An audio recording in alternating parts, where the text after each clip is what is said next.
Father, please make this rain stop and protect us. The rain was coming down hard and fast, so thick we could barely make out the desert landscape ahead of us. It went on for days. The rain continued to pound us relentlessly until we finally neared the Kuwaiti border. Our battalion halted. On the other side, the enemy waited. Rain or no rain, we'd soon be going in. We awoke on the day of the invasion to clear skies and glorious sunshine. As we closed in on the border, I couldn't help but stare at the astounding sight before us. The torrential rains I had prayed to God to stop had washed away the sand to reveal metal discs planted all across the path. It was an Iraqi minefield. Somebody's praying me through. Somebody's praying me through.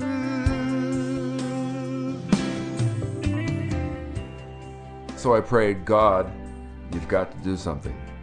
There was an open field. We had to get across somehow, but it was going to expose us to the enemy, and they were firing. Somehow, from out of nowhere, came this white cloud and surrounded us, and we all made it across safely. Found out later there was this old prayer warrior at our church, Mrs. Tankersley, that God had woken up in the middle of the night, said, Spencer's in trouble, pray for him right now. And the last part of her prayer was, God, whatever danger Spencer's in, just cover him with a cloud. That's exactly what he did. Girl, somebody's praying me through the tears, through the rain, through the sorrow, through the pain. The kids and I pray for you every I night. pray for my daddy. He prays for me too. So I told the guys, you know what? A lot of people in America know how to pray. They were praying for us in Afghanistan, and they're going to be praying for us here. My teacher asked my class to write a letter to an unknown soldier in the Gulf. It was a very special project for me because my daddy was also a soldier.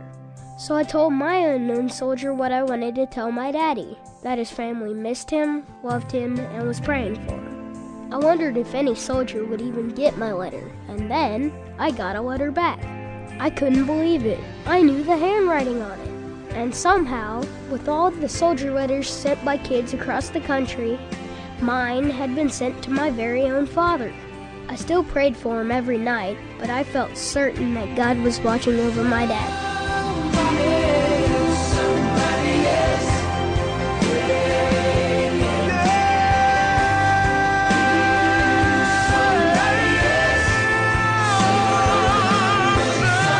Lord is my strength and my shield. God is our refuge and strength, a very present help in time of trouble. Be strong and courageous. He will not fail or forsake you. The Lord is near to all who call upon him. I sought the Lord, and he answered me.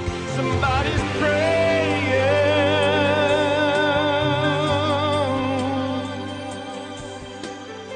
you through.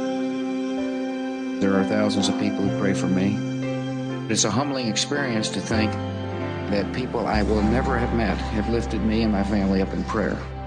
It's been a comforting feeling to know that is true.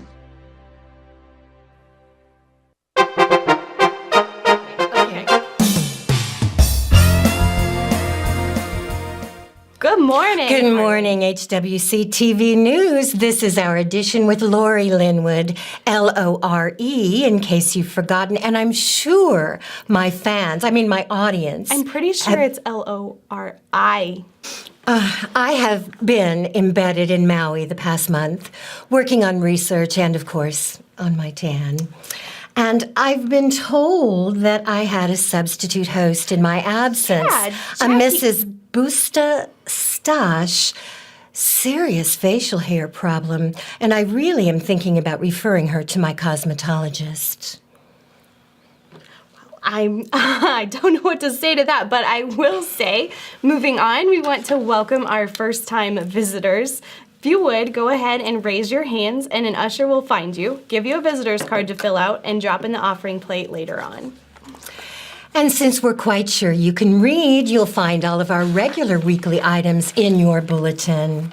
Yes, Lacey works very hard on those, so please get them, take them home with you, and make sure you stay up on all of our current events. And coming up tomorrow night is our knitting and crocheting class at 5 p.m., so don't miss that one. And our Lakota Mission Trip fundraiser garage sale will be June 13th at the Ulrich's Warehouse, located behind Jack's Sporting Goods in Camdenton. Be sure to set aside quality items you no longer need and coordinate with Michael Boyd for large items. Right.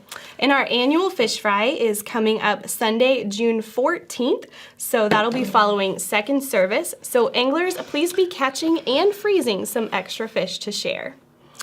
Our very own Leah Betta and my producer is hosting a Make and Take Oils class Monday, June 15th at 6 p.m. The cost for materials will be $10 each, and please plan to sign up for this great opportunity. And our next men's prayer breakfast will be Saturday, June 20th at 8 a.m. And please plan to stick around for some grounds cleanup after breakfast. Well, that's it for this edition of HWC TV News. I've been your host, Lori Linwood. And thanks so much for watching, and make it a great day.